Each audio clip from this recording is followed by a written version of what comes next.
Morning everyone. I'm about to dismantle my Bronica S2. This could be the end of the Bronica, but it's not focusing properly. Without intervention, it is not particularly functional, so it's time to get out the screwdrivers. This is the Bronica. I've taken the film back off. This is the waste level finder. There it is. It's in relatively good nick. Just getting a fair picture through it. But it's got the two symptoms of having had the foam around the waste level finder, rather around the ground glass and the focusing screen. The two symptoms that has broken down, which is number one, a lot of the shots, especially for stuff that's focusing close, are a little bit out of focus once I've developed the films. And number two, it appears not to focus to infinity. So once you extend it the whole way, wrong way, so extend it the whole way, according to the viewfinder, that's not in focus, like infinity is not in focus. Now what's actually happening is that the ground glass and the focusing screen, the foam that keeps that pressed up against keeps the ground glass pressed up against the focusing screen, has degraded over time and fallen apart, and so that's dropped down just like 0.5 millimeter, just the tiniest fraction. And so in fact the waste level finder is not giving you a true representation of focus, because the distance, dropping 0.5 millimeter or 1 millimeter in here, like, if the thing you're focusing on is 1 millimeter further or 1 millimeter closer, that's obviously not going to make a difference. But once you get into here, 0.5 millimeter makes a difference. And it's broken down and it's dropped down a little bit, and so it's not telling you what's in focus. Now when it comes to infinity, that's fine, because you extend your lens to infinity, and anything that is further than about 40-50 feet away basically will be in focus, even though the focusing screen is telling you that it's not. But it's more of a problem when you're focusing a bit closer and the screen is telling you that it's in focus, but it's actually not in focus. So it is something that needs fixing. I mean, you could get used to it, I suppose. You could just figure out exactly what your kind of offset is and take a punt, but I would rather be able to focus sharply. So the plan today is find these instructions online. I'm then going to take off the waste level finder, and then we're going to undo the screws and take out the ground glass and the focusing screen and have a look at what's there. I have some foam. I've actually ordered some more foam from go on eBay. I'll put the link in the description. So the foam that I've got is quite big. It's like 10 mil, which I think is going to be too big for this job. So I've ordered some which is 2 mil thick. It's 10 mil wide, and I think I've ordered like 1 meter or 2 meters of it, which I think will be more like what it is that I need. I should probably wait until that arrives, really, but I'm impatient. I want to take it apart. So I'll just find out how to do that. Okay, I have found the explanation of how to do this, which I was looking for, from a guy online called Goroshilov.com. I'll put that link down below as well. Now, first thing he does is says take off the waste level finder, and he just points to this thing. Now I have no idea what you're supposed to do with this. Do you lift it up? Do you... Oh, that looks like... Yeah, okay. Alright, so you just... See this thing here, this little tab, you pull it up. Get your nails underneath and pull it upwards. And that then retracts this little clip here. Waste level finder is off. Now I'm going to do a little bit of fixing on that later, because it's kind of overextending on the back half, which means the back half doesn't stay in line with the sides, and it actually just comes clear of them a little bit. I mean, it's not a problem, but okay.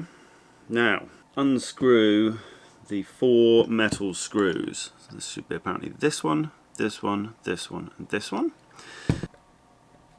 Okay, this one's a bit better. There we go. Alright.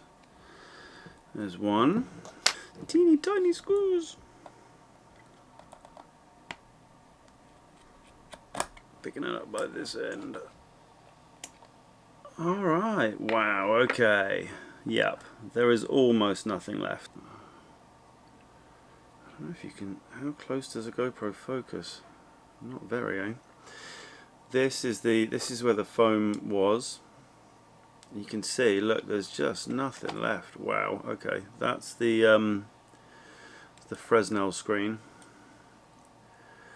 Okay, and these are the springs that hold it in place. This is where there should be foam, but there isn't any there.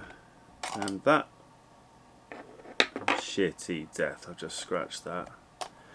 Right, you're not supposed to touch that with your fingers, but wow, I mean, it's good to open the thing up because frankly it needs a damn good clean. I can't believe I've just done that. That's really bad, isn't it? I've just scratched that Fresnel screen really badly. Right on the edge though, so there we go, the top edge actually is just there. I meant to do that. Yeah. Wow, look at this ground glass, eh? That is just, oh wow, here we go. This is what we're talking about. Holy shit. So where was that now? That was on the underside. I need to pay a bit more attention to what I'm doing. That was on the underside of here. Right. I mean, there's your problem right there, eh? Look at the state of that. That is just gunk. Okay, so this is pretty bad, hey?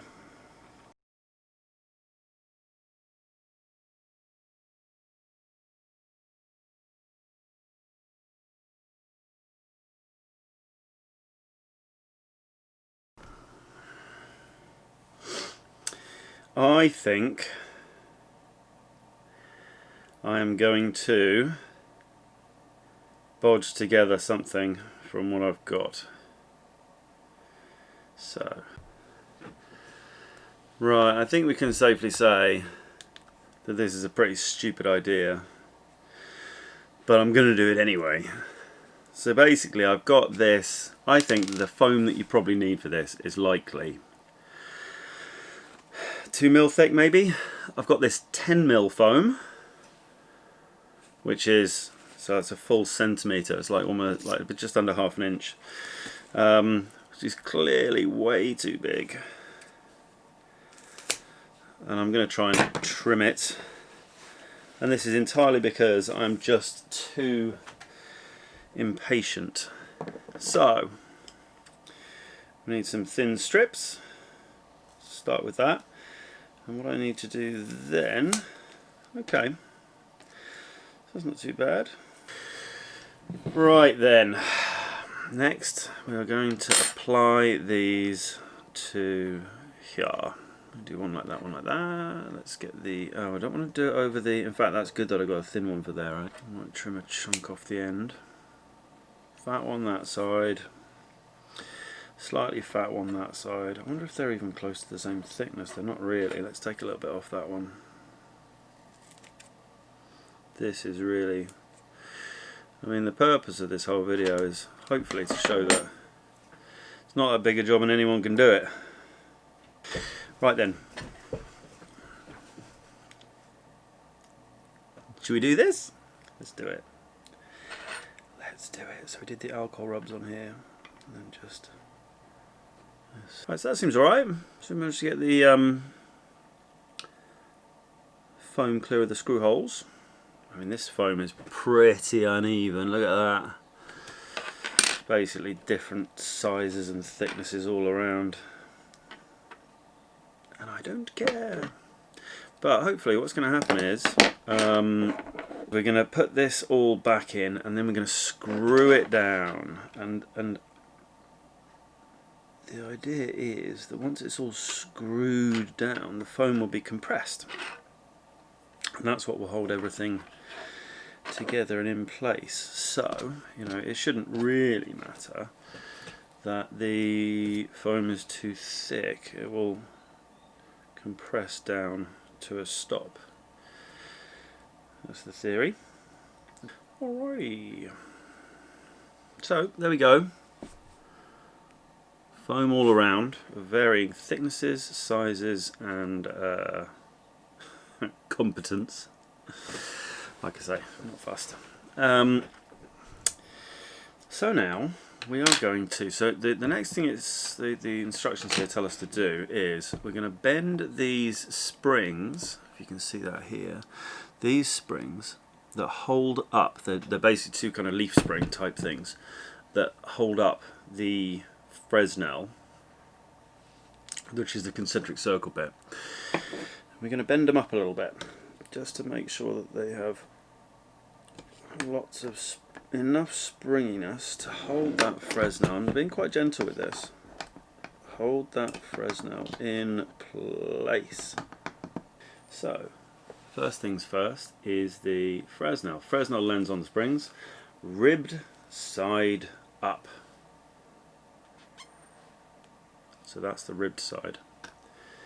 It looks like it goes that way. These are the white gloves I use for handling negatives and doing my development and scanning and whatnot. In fact, I'll use two lots of white gloves. A pair of white gloves, no less. Right. So let's put that. The fresnel is basically held in place by the springs, but without the springs. Okay, that's better. Ground glass against that, so it just sits flush on it, eh? I don't think that's right, is it? It just sits on the ground glass and the mat go together, do they? Poke it in with something plastic, not metal. It's my work going mental. I love it. I love that shit. What are you doing? Fixing a camera. What are you doing? Oh, hello. Alright. I feel like we're close. Missed with that. Alright, here we go. Now the big question. Oh yeah, alright. Okay, so it's it was the foam was not so big that the screw couldn't bite, so that's good. I want to go the other way around with this. Okay. Right, that's good. Okay, so we're now, the end is in the hole. It's in the hole! Right. We should be in business here. Come on, buddy. There. Oh, I might have done this. I might have done it. Yes, yes. And then we're going to go around, we're going to tighten up all 4 screws. Okay, and then come back to the front here. Tighten that one up. Tighten that one up.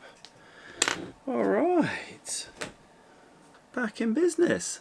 And that looks pretty good, I'd say. So yeah, alright. Well, the last thing you're going to do is give it a bit of a clean. Get any gunk out. And then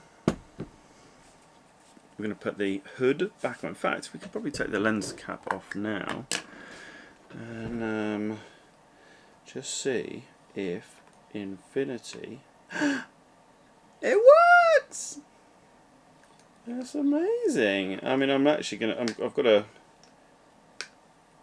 put Infinity. So you reach the end, and the trees way out there are actually in focus. So this is part of what I really like about working with really old cameras. Hello. working with really old cameras is, unlike when I'm doing my professional work, I use, we've got an A7R4, I've got a Canon 5D4, and I just would not, in my wildest dreams, ever consider cracking one of those open with a screwdriver. Whereas with these bad boys, yeah, sure, why not? Check you out, motherfucker! And it's clean, and it's a bright image. Happy. Let's see if we can get in here. Look at that tree there. And then take it all the way to infinity, and that to me looks close to focus. I'm going to pull it back a little bit because it's not actually that far away. It's probably about 40 or 50 feet away. I'm only testing using infinity focus, of course, so the real test will be putting a roll of film through it and seeing if it all comes out in focus. But we'll do that. We'll take it out for a spin this afternoon and see how well we've done. But I would say that, you know, not... I was a bit worried I was going to screw that up, but I wouldn't actually say, you know, this article is pretty good, and it did say that, you know, it's hard to screw this up, and you can't really get your phone too far wrong and all that kind of stuff. So, and I didn't fuck it up, apart from putting a massive gouge on the Fresnel. It's my Fresnel. What do I want with it? So there we go. I suspect this. I hope you found this helpful. I suspect it will be helpful to approximately 8 people. But that's cool. I looked online, I couldn't find it, so I went with these written instructions, and I let you watch me cock it up. That's alright, it worked though. I mean, it is actually a relatively simple fix. So if you're having that problem with your S2, S2A, I don't know if the EC has the same problem, I'm not sure, but then do it. Get some small screwdrivers and some sticky foam and get stuck in. Alright, till later.